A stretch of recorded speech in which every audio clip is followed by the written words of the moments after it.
10 টাকা দাও না। কি করবি? ফুচকা খাবো। ও দাঁড়া দাঁড়া, এনে 20 টাকা, যা ফুচকা খেয়ে আয়। থ্যাংক ইউ বাবা। খুব ফুচকা খেতে ইচ্ছা করছে, যাই মায়ের কাছ থেকে গিয়ে 10 টাকা চেয়ে নিয়ে আসি। ও মা, মা কি হয়েছে বল? 10 টাকা দাও না, মা ফুচকা খাবো। কি? ব্যাস হয়ে গেল আমার ফুচকা খাওয়া। 10 টাকা তো অনেক দূরের কথা, 1 টাকাও আমি তোকে দেবো না। যা ঘরে মুড়ি আছে বিস্কুট আছে, খা গিয়ে যা।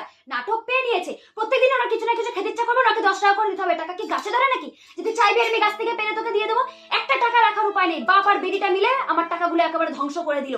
ইনকাম করতে হলে না এত ফুটানি আসতো না, যা ইনকাম করে গিয়ে তারপরে যা ইচ্ছে তাই কর গিয়ে। পাশের বাড়ির মেয়েটা টাকা জমে জমে কত কিছু কিনে নিল, আর তুই একটা টাকা জমাতে পারিস না। বেয়াদব মেয়ে কোথাকার। এনে 5 টাকা, যা ফুচকা খেয়ে আয়। 5 টাকা? মা 5 টাকায় আবার ফুচকা হয়?